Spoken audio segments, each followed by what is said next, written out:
এই বাংলাদেশ হচ্ছে কোটি মানুষের বাংলাদেশ।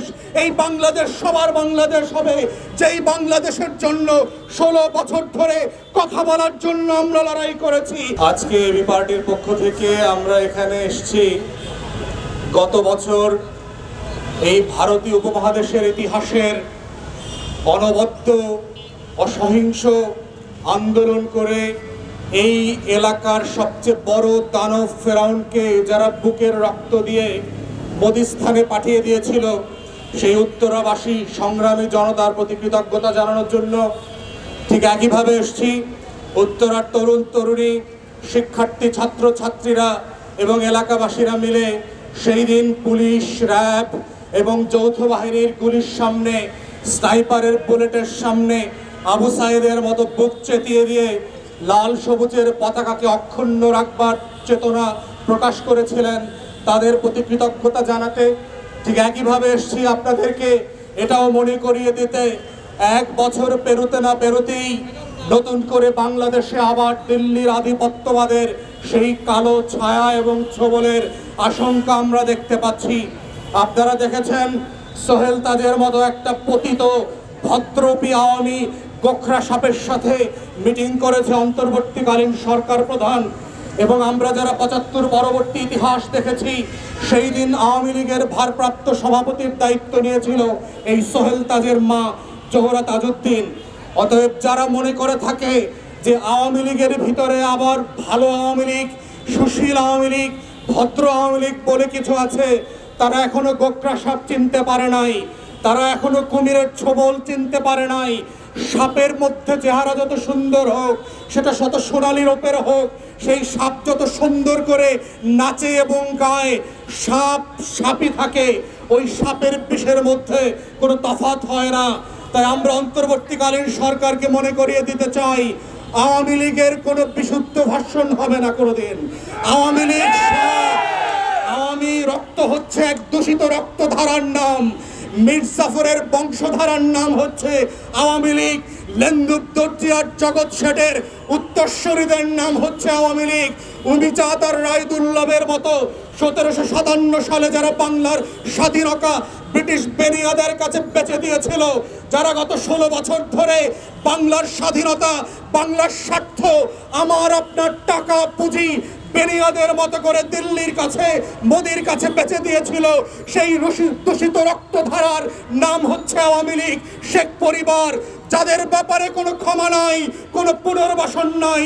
যদি সেটা হয়, গত বছরের 1400 শহীদের সাথে বেইমানি করা হবে, গাদ্দারি করা হবে। আবু সাইদ মুগ্ধের রক্তের কসম, বাংলাদেশে আওয়ামী লীগের পুনর্বাসনের কোনো রাজনীতি হবে না। বাংলাদেশে আওয়ামী লীগকে ফিরায় নিয়ে আসা জাতীয় পার্টির নামে, 14 দলের নামে, সোহেল তাজের ভদ্রবেশী গোখরা সাপের নামে কোন সাপের ব্যানারে আওয়ামী লীগকে ফিরায় আনতে দেওয়া হবে না। এটাই হচ্ছে 24-এর গণ অভ্যুত্থানের বক্তব্য। এটাই হচ্ছে 24-এ উত্তরাবাসীরা যেই প্রচন্ড রকম করে সাহস জুগিয়েছিল, রাস্তায় নেমে লড়াই করেছে, বন্দুকের নলের সামনে দাঁড়িয়ে বুক চেতিয়ে লাল সবুজের পতাকার পক্ষে দাঁড়িয়েছে, তাদের শপথ এবং তাদের প্রতিজ্ঞা। এবং সেটাই আজকে আমরা নতুন করে উত্তরাবাসীকে মনে করে দিতে এসেছি।